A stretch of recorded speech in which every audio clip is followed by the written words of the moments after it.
you're converting, it's best to convert within a community, but there's a lot of people that are out there in the boonies, they're going with Rabbi Google, right, or whatever. And so when you actually plug yourself into a community, he says a lot of people come from Christianity.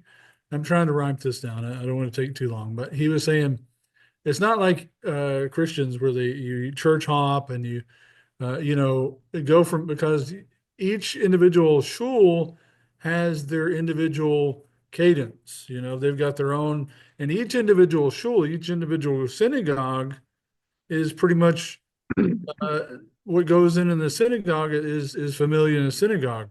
Now, not to say that universally, as Jews, we should be able to go to any synagogue and participate, but the nuance of you need to plug in and stay a little bit to get your feet wet and find out how it's working. You can't just jump around. It doesn't work like that. And so we stayed and we were like, oh, okay. And then eventually we were able to get into the rhythm and into the way it worked there. So I'm Hmm. sure this is going to be talked about during the class here. So, Yeah, yeah. Class is gonna go over this interesting. so All right, thank you. Okay, so we're going to talk about the synagogue where Jews assemble. I don't remember what chapter it was. I think it's chapter 8 or 9. Did you start recording Yeah, it's recording. already? So the synagogue is primarily known as a house of prayer or Beit Tefilah, but it's often referred to as a Beit Knesset. I think that's actually maybe more common in Israel, which means house of assembly. And this reflects its broader community functions because synagogue functions usually not just for prayer, not just as a place of prayer, but for study, for celebrations. And in the Talmud, it says that there were 480 synagogues in Jerusalem, and each of them had an elementary school and a secondary school. So it wasn't just for regular like adult Torah learning, but it was the school as well. It was a school. And we have community meetings there. Rabbinic courts happen there. So if there's an issue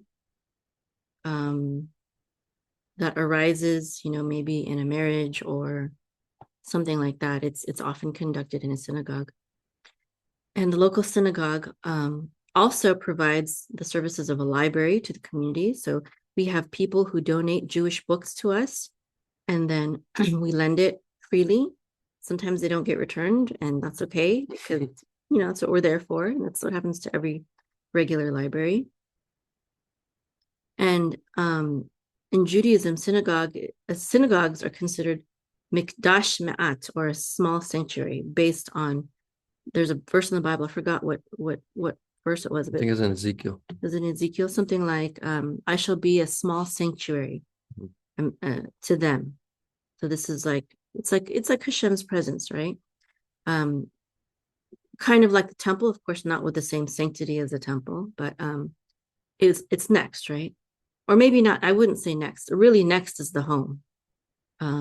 Maybe third. Maybe we could say it's like third, the synagogue. And praying in a synagogue was regarded as of greater merit than praying anywhere else. Meaning, if you can get to a synagogue, not just on Shabbat and the holy days, but even every day, it's considered more meritorious because you can help make a minyan. And synagogues are typically autonomous, independent institutions governed locally by elected boards, pretty much like a lot of churches are. But with churches, we have big denominations, and the little churches kind of take orders from the bigger denominations, whereas with synagogues are a lot more independent. When a synagogue claims to be something like Orthodox or Reform or Breslov or whatever, Hasidic, Satmar, whatever, it's by vote of the members. It's not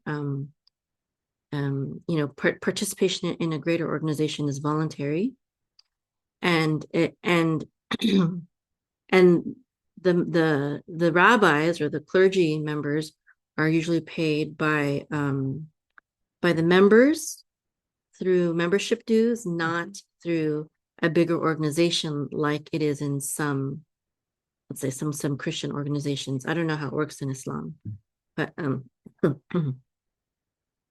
we're not at that level personally at Benei Avraham because we're so small and everything is done in our house, and we don't feel comfortable with other people having any kind of autonomy over our house. But, we've always said that if we outgrow our house and we can sustain having a building and things like that, then yes, of course, it'd be appropriate to have a board and things like that. We've been part of a board in the past. And so usually synagogues have membership fees, which is very different from Christian churches where it's not considered a membership fee, but they say it's tithe, right? And Jews don't require the tithe. We don't say we are collecting the tithe because in the Bible, the required tithe was supposed to go to the Levitical priesthood, and it was supposed to support the temple sacrifices. So we can't say that we collect that tithe. There were other tithes as well, like for the poor and for saving up for the holy days. But there was a temple tax. And in the Brit Hadashah in the New Testament, Yeshua, he collected a temple tax, right? He encouraged his followers to pay the temple tax and government taxes as well. And I think that's pretty much why synagogues don't say that they collect a tithe, but they do membership fees instead. Now, you don't have to be a member to attend, though. It's just that if you want to be considered a member, have certain rights like voting and things like that, usually you have to be a paying member. And oftentimes, if people are too poor to be a member, but they want to be a member, richer members of the synagogue will sponsor the poorer ones. And also, these membership dues also often go to Shabbat meals and holiday meals and holiday, things and things like that. But membership is not required usually for attendance. You want to add anything? And synagogues are supposed to promote Jewish education, and that includes Hebrew and Torah learning and just overall Jewish knowledge, which we try to do. And we're also supposed to support Israel, which we also do we support Israel 365. And we also support, we also raise awareness for the causes in Israel because that's, really that's our homeland, right? But synagogues are also supposed to strengthen the Jewish home and provide resources to help with that. But primarily, of course, to help foster loyalty to Hashem and encourage people to follow Torah. And that, especially the Jewish home and following God and Torah, those are more important than the synagogue itself. So the synagogue is just an instrument for religious and spiritual education and community life and things like that. Mm-hmm. And synagogues should require reverence with rules against eating, running, or frivolous behavior and talk. We have a lot of children in our congregations. It can be a challenge to get them to, have reverence sometimes, but we try our best. It should be up to the parents, though, to do that, not like, the leaders of the congregation, right? Because the synagogue is, again, just supposed to be helping mothers and fathers do their job in the home. The primary responsibility for the children lies with the parents. Also, there's a wide diversity among Jewish synagogues. There's Ashkenazi, Sephardic, and although they vary in a lot of ways, they also have a lot of similarities in terms of what prayers they do, what the time range is for doing those prayers, things like that. And even the more liberal types of synagogues will still follow some form of halachic order. And this order is based on Talmudic guidelines and principles. And every synagogue should have a holy ark, Aron HaKodesh. We just got ours from, I think, Craigslist. We just repurposed very fancy cabinet or something. a ner tamid, an eternal light, which we just picked a beautiful lamp to do that, and a bima for the Torah readings, and for that we employed an architectural table that was big enough to hold the Torah. We can always upgrade, but we're just doing the best we can, just starting with whatever we can. There's a lot more in the book, but I felt like these were some of the essentials. Now, this is just the first half of this chapter. We didn't go into the second half, which talks about the duties of the various people in the synagogue, like the rabbi and the chazan, the gabbai, and stuff like that, which we'll do that next week. But yeah, do you want me to share anything? Anything that stood out to you? I mean, I guess kind of go over the same thing that Safa was talking about. In that, yeah, each synagogue is like their own. They'll have their own, some of their own rules. Of course, obviously, almost all synagogues, will be following the Mishnah and the Torah and rules that we all follow, but there might be some other more nuanced rules, or maybe like different variety, like food eating and all these different things.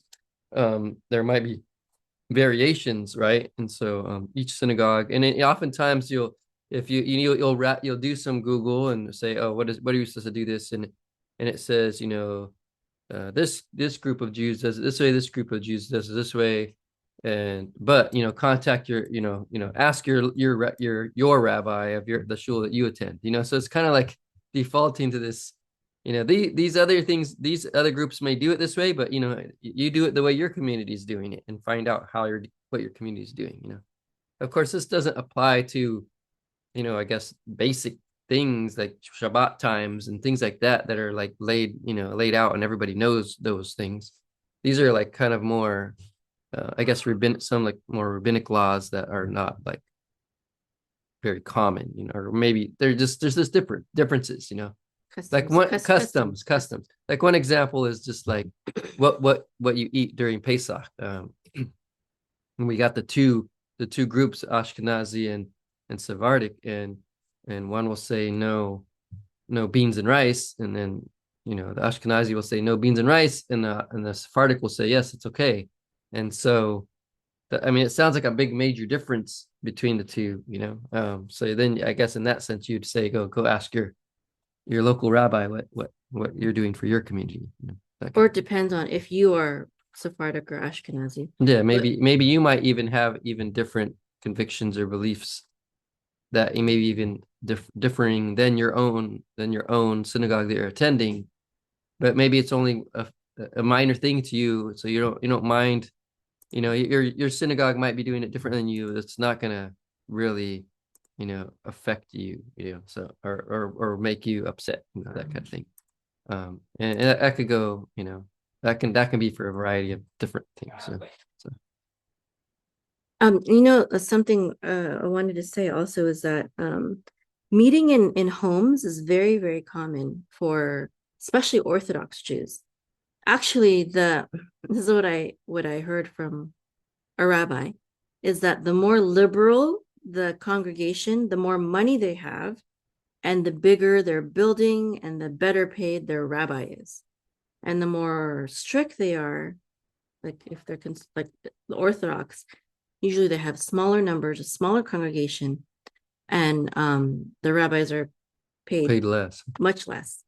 And most synagogues started out as Orthodox, like the big synagogue, like the big buildings that you see. They usually start out as Orthodox, and then in time they vote as a congregation to become more liberal. Sometimes it's the opposite way. I know that I have a friend that used to go to Tiferet Israel, and he said that he left when they voted to become Orthodox.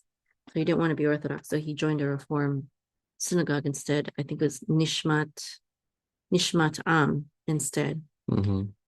And another thing I wanted to say is that Chabad, typically their rabbis are not paid by the congregation, because they're they usually you're paid by a congregation if you are a rabbi that becomes employed by an existing congregation. Mm-hmm. That's when you become a paid rabbi.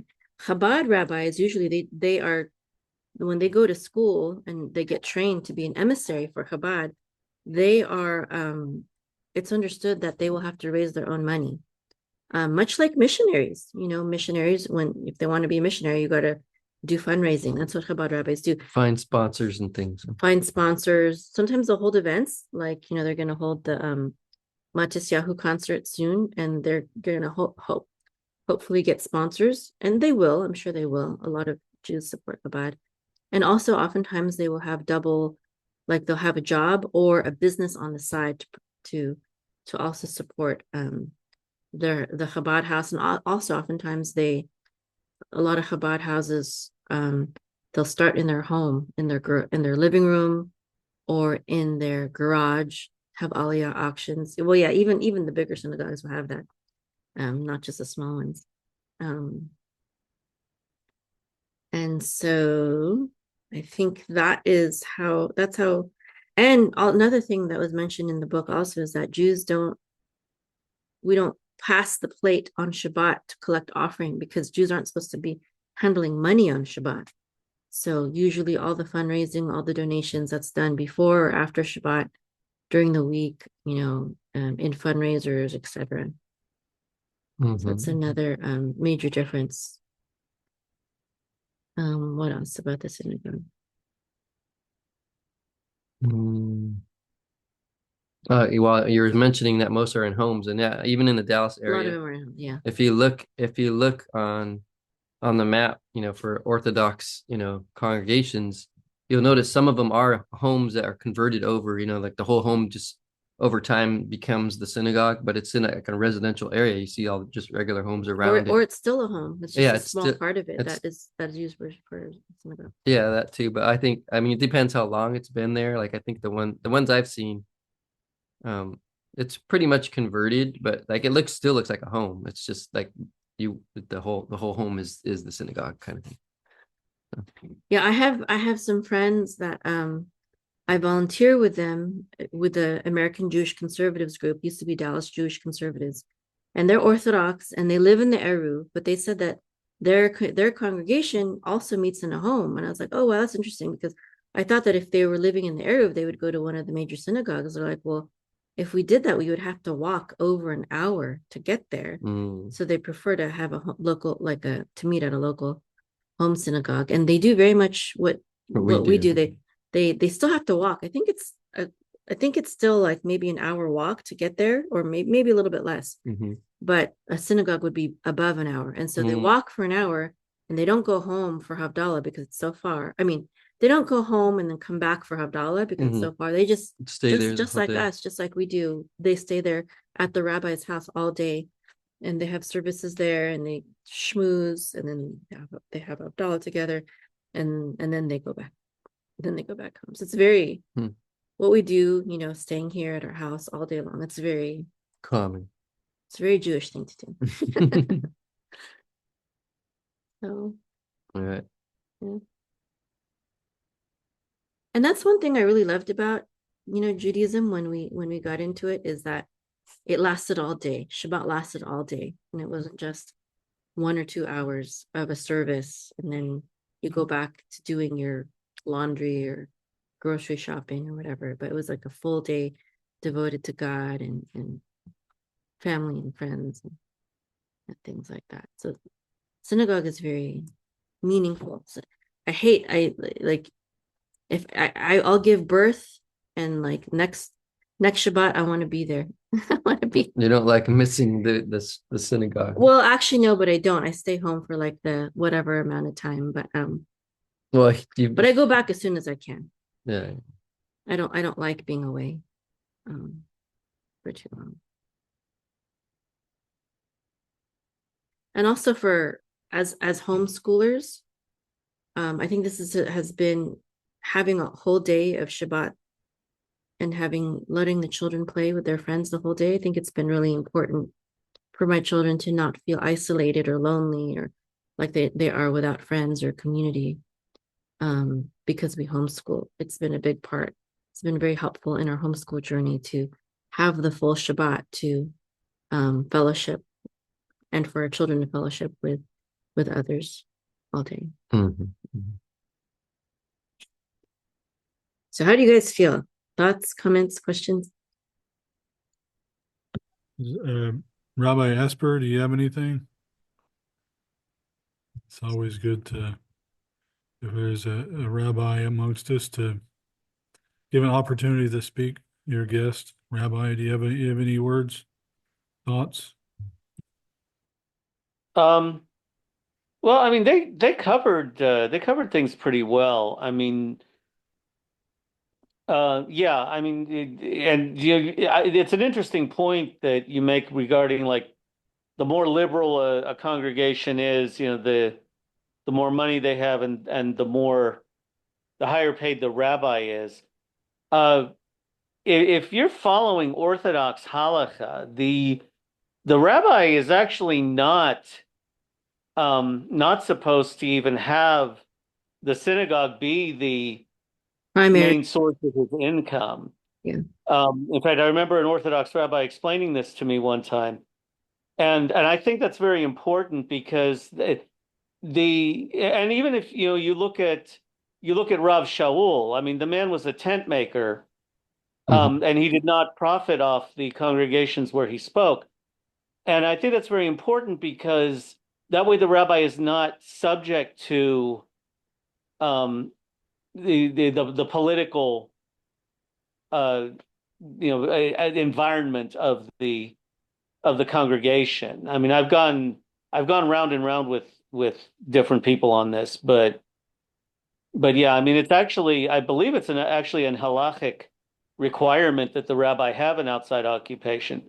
In fact, I actually work in state government as a counselor. I hold a master's degree in counseling, and I do that as my main secular employment. And I take very little from my congregation. So, I mean, yeah, same, same. And right. the book kind of goes over that. It kind of goes over like, yeah, each synagogue is their own, and sometimes there's a rabbi that kind of covers more than one synagogue, and that kind of thing. It's like the rabbi is almost there only as like kind of a consultant or someone that that can help settle disputes or things like that. So not necessarily running the whole show. Right. Now, historically, the principal role of the rabbi was to be an halachic decisor. In other words, a judge, which, I mean, that's fine. Now, of course, in my opinion, and maybe it's because of my counseling background, somewhere along the line, counseling ceased to be the role of the rabbi, which I think is a shame because in the Jewish community, for most of my research for my degree centered around the Jewish community and mental health and disability issues in the Jewish community. And there is such a shortage of counseling services in any Jewish community, regardless of sect. But looking at the Talmud, the Talmud is replete with anecdotes of rabbis providing counsel on personal issues and many aspects of Jewish life. And so I have always wondered, when did that cease to be the role of the rabbi? And it's gotten to where many Jewish communities, whether Orthodox, conservative, Reform, they're actually wanting the rabbi to take on a role that more closely resembles that of a Christian pastor. And I mean, if there is, one thing I have to concede to Christianity is that Christian pastors are much more in tune to that type of need in their congregations. But thankfully, many rabbis are stepping up and assuming that role, mostly because they don't want their congregants to go outside of Judaism to find the answers to their problems, and they shouldn't have to. And sorry, I'm getting off on a rabbi trail here. Sorry. Mhm. But this is something that I am very passionate about. And so Definitely. yeah, You know what? but yeah. I think that's a really good reminder to know that you are a counselor. Do you provide online services or is it only local? No, I do some online Okay. services. I mean, if someone is needing like help with a mental health issue uh or some sort of aspect of Jewish life, I don't charge for that. I may not respond right away to people, but I do provide like phone counseling, and although some people prefer to message, Mhm. I've never been overly fond of that, but I do believe it is a vital way of doing things. And it's actually brought people out of their shells where Mhm. they feel a little they feel a little less, either they feel safer or they feel less unsafe doing it that way. So it definitely has its place. So if anyone does feel the need for mental health counseling, I can certainly help with that. If you want something more formal, I would have to refer to somebody that is licensed to practice in the state of Texas or whatever state you're in. So Well, that's the Okay. thing is that I really would prefer to send them to someone who isn't just licensed, but who Mhm. I know has a connection with Hashem and the Torah. I Oh, prefer, absolutely. especially if it's for our members, it's, Mhm. it's another thing if it's just a friend or a neighbor or something like that. But if it's for Yeah. for one of our members, I think that's very important because then the counseling that they will be receiving was not just going to be based on secular philosophy, Oh, um, absolutely. but Yeah. also Torah principles. I think that's very important. And yeah, And to be fair, many rabbis are very reluctant to send their congregants to secular counselors, even if the counselor is Jewish, because they're very suspicious of university trained counselors, Mhm.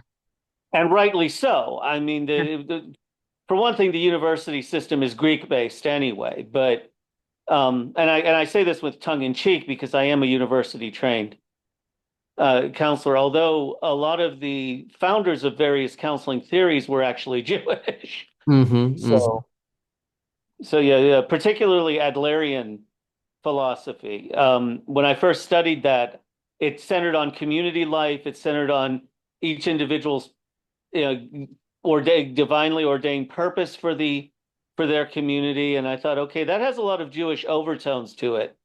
And when I looked it up, well, lo and behold, Alfred Adler was Jewish. Mhm. So so Mhm. yeah, but it's like, but to a lot of times it's like saying Judaism does not have the answers when they send congregants to a non-religious counselor, Mhm. and so that is part of my intent is to um is to provide counseling from a Jewish perspective.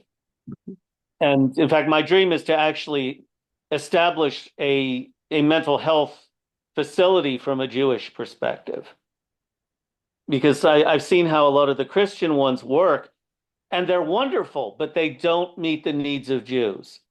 And I want to have something that shares the love of Yeshua, but at the same time practices Judaism. So Amen. All right. Anybody else have anything else to share? Or? I did want to say that there are times when there are times when the community gets to a certain point where the rabbi would take on so many roles that the community would provide income as a means. I was going to say we have to balance everything in Judaism. We if the person is uh, everything in moderation, right? Mhm. So if a person is given of their time, I don't think that's necessarily wrong to in uh, pay him for the time or her. Yeah. This was a case a lot of times, and it became actually one of the charges against the Hasidim was because the Baal Shem Tov and the teachers that came after him were so minded into the esoteric, the inspirational messages of the Torah. Um, but it flocked to a point where uh, these teachers, the Baal Shem Tov, Rabbi Nachman, they couldn't even come out of their house. They were mobbed by people, and they couldn't have a job.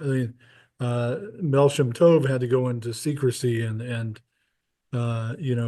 basically go into hiding, or there's stories of him going in disguise, because he was mobbed, right? He couldn't do anything, and they were like, "Yo, I can't make a living because I go out of my door and they're constantly." So it's got to be that bottom.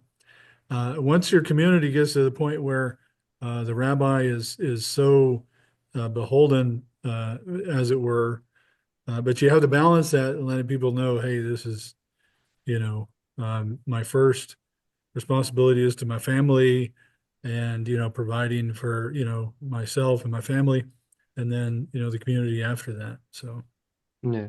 And I'm thinking some rabbis become like a Rosh Yeshiva, right? So they're kind of like a principal. They're like doing all this other stuff. So yeah, obviously they should be getting paid for doing all that other administrative work and things that they may be doing or teaching and that kind of thing. But like Rabbi Mordecai said, if they're just kind of doing services things, like they should have some other type of employment. It shouldn't be their only thing. If all they're doing is the prayer service, right? Yeah, something like that. yeah, that was the Vilna Gaon. One of the things that he levied against the Hasidic, because they took the teachings from the writer of the Zohar literally, and they were like, well, we shouldn't even be working. We'll have our wives work, and that's still a prevalent Yeah. teaching within Hasidim today, to where it's like, well, she's my helpmeet. I'm just going to study all day the Torah, and my wife, and she's the worker. So it's kind of turned on its head. Yeah, Mhm. that's when Kabbalah, in my opinion, gets dangerous, when they make things impractical and not as we see the pattern of the Bible showing us. Mhm. I have a thought, if I may chime Yeah, in here. definitely. Well, first of all, it's great to hear you talk, Mordecai Esper, Rabbi Mordecai Esper. I've heard a lot about you, and I'm so honored that you would join us today. Oh, well, the honor is mine. Well, Hashem. So my understanding is that even though there may be some external disputes, that the synagogue of Benei Avraham, are under the guidance of a Breslover Hasidic Rav. I don't know who that is, but that's my understanding. And that before things are done, the rabbi and the rebbitzin carefully ask this Rav to make sure it's in line with at least the Judaism of the Tachanot, good, solid Judaism. And when they approach halakhic decisions, or whether or not to tolerate this or whether or not to be stringent to that, they're often comparing and asking their other rabbis. Not to mention, there have been several rabbis over this synagogue, one of which was a very good conservative rabbi. Mhm. So Rabbi Juan. So their stringencies, I would not say are so stringent that they would violate the ideals of Judah Hanasi and the Takanot. They're within classic Judaism. There might be some modern poskim who might disagree one way or another, but from what I've seen, they're well within those lines. And not to mention, there's no one central authority over Judaism in Galut. even if there was a Sanhedrin of today, there's some arguments on how that authority would extend to Galut, because Galut is not the state, the ideal state for a Jew. Mhm. Ideal state is that we're in Israel, and so on and so forth, and it solves a lot of that. So I think that what they do is very much. I'm very much honored and pleased and blessed to be part of it. But when it comes to the paying of a rabbi, I have my own job and lot of my own work and considerations, and an inmate congregation, I guess you could say, and a group of Jews interested in conversion from either the side of Messianic Judaism, or more often than not headed towards traditional non-Messianic Judaism.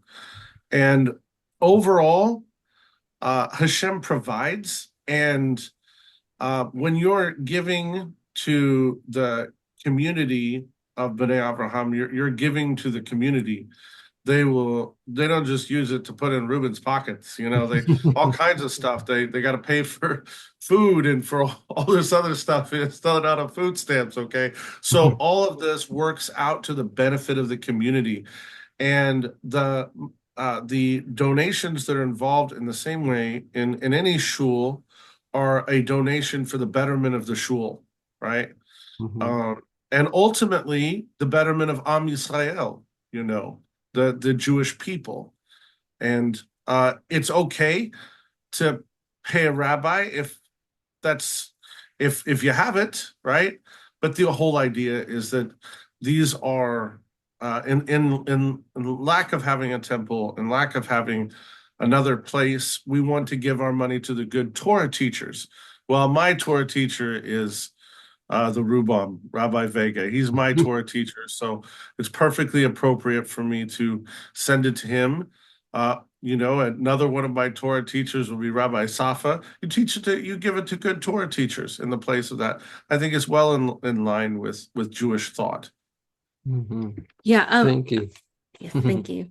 I wanted to say that it's not just our Breslov rabbi that we go to for advice. We have several rabbis that we go to. He was one of the main ones because he was very available, always ready to chat, FaceTime, whatever. But he fell sick, so we don't have as much contact with him anymore. So but we have other rabbis that we've always had that we get counsel and advice for. For example, for the upcoming conversions that Rav Reuven and Rav Safa and Rav Michael are going to do soon in a country which I will not mention. We were given, and it's Orthodox. They're Orthodox. We were given instruction what to do, what not to do, and things like that. And sometimes we'll ask several rabbis about an issue, and then go with what seems most reasonable. And oftentimes, maybe two out of three will agree with each other more than the other one, or something like that. And then we'll go with that. Ultimately, we do make the decisions. We make the final decisions because it's our home. It's our community. It's our family. We really see Benei Avraham as an extension of our immediate family. So we wouldn't push anything or teach anything that we wouldn't want our children to learn or do. Ultimately, we do make our own decisions, but we do seek advice from several, mostly Orthodox rabbis, sometimes sometimes conservative or traditional, also sometimes even Messianic. But actually, when it comes to halakha, we ask Orthodox rabbis the most when it comes to halakha.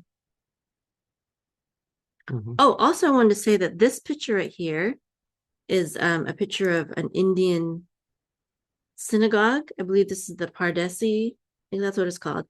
Synagogue in India. A long time ago, though. I have a rabbinic friend who used to be Breslov, but he doesn't identify as Breslov anymore. But he's still Hasidic, Kabbalistic, and he He used to be in South Africa, then he made Aliyah to Israel. And then when he was in Israel, they started sending him out to be a rabbinic emissary for Israel. And the first assignment that they gave him was in India at this synagogue, to be the rabbi at this synagogue.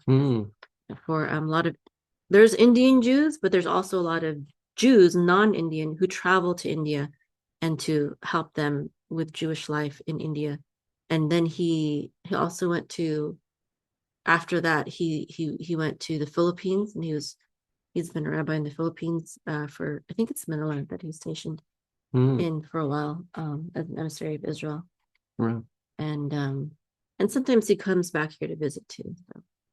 I learned yesterday that in India there's they take off their shoes to go into the synagogue. Well, maybe not all of them, but probably a majority of them, because that's just a common thing that they do in India. And that it was actually common in ancient times. Yeah. So I think that's pretty neat. Karaites still do that. When we visited a Karaite synagogue a long time ago when we lived in California, and they still remove their shoes before they enter the sanctuary. We used to also not wear shoes in the sanctuary just because it was our house, and we were used to not wearing shoes in our house.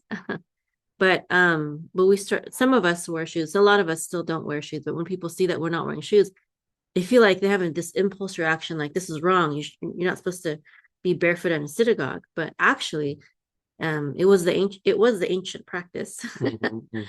After all, Moshe, he was told to take off his shoes when he touched holy ground, right? So it's not really it's actually biblical, to in a holy place to remove your shoes.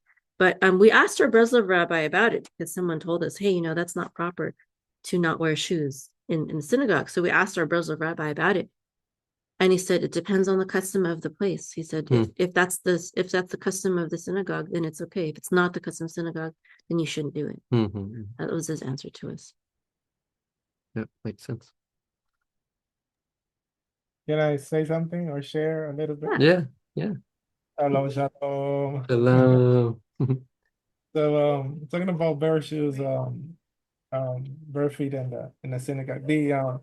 There's certain rabbis, yeah, but they're more like Kabbalistic. They say you only have to be without shoes in Eretz Israel, and not in everywhere else. So it's like you know how it is in the Kabbalistic ways of thinking. So but I was interested to say something about and look into that beautiful picture. It's like the order of the synagogue. It's like the Arona Kodesh always, like pointing to a certain point, and every synagogue in the world that has like that direction, pretty much the same direction that Daniel used to pray every time, face Jerusalem, so or Israel. It all depends where you at, right? So it's very neat to know that, and then and giving the important, the how important is Israel, how important is Beit Tefilah and Yerushalayim for people of Israel. So all the time I was like, wow, it's like it's very very neat to understand that it's not, and also to understand the respect in the place. I find it fascinating, Rob, that you guys have you don't give the back to the. I noticed that. There's certain you don't give the back to the Aron, so you are in front of it. You give the service in that position, the same way that you lifted up the Torah, you are in the same. So of course certain synagogues are giving the back, and they lift it up so the people see, everybody is respectfully pointing, but sometimes they give the back to talk to the people, and it's okay because when you talk to the people you're talking, but the whole service you're doing in front of it. Yeah, so I find it very very very nice. Talking about money in the synagogue, and not on Shabbat, of course. I'm talking about the day by day. The the it's very complicated, you know, because sometimes people should understand the principles of money. How blessed is when you give, and then of course, more you give, more you receive. But sometimes it's yes, it's complicated because the time, maybe the situation, and then and sometimes it's so easy not to um if you don't mention it, not to give, because people are, we get comfortable. Mm-hmm. Like Mm-hmm. we receive, we just receive from everybody. We just receive and receive, and we don't give, and then I get feed for the congregation. Talking about uh, feeding through the word, right? And the Torah. But people just get satisfied, but they don't want to then understand that part of give. So sometimes it's so complicated to make people understand it, and congregations, serious congregation don't like to talk about money. Mm-hmm. Then it's so complicated because then you need to pay bills and energy and then internet in this case.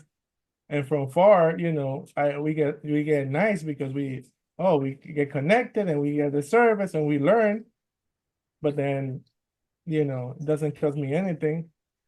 It's it's not it's not fair, but at the same time, it's like if we understand, if we start loving, at least if it's not, if you can't, you can't. But if at least you have something, that something helps. So I think it's very important to understand that part of here.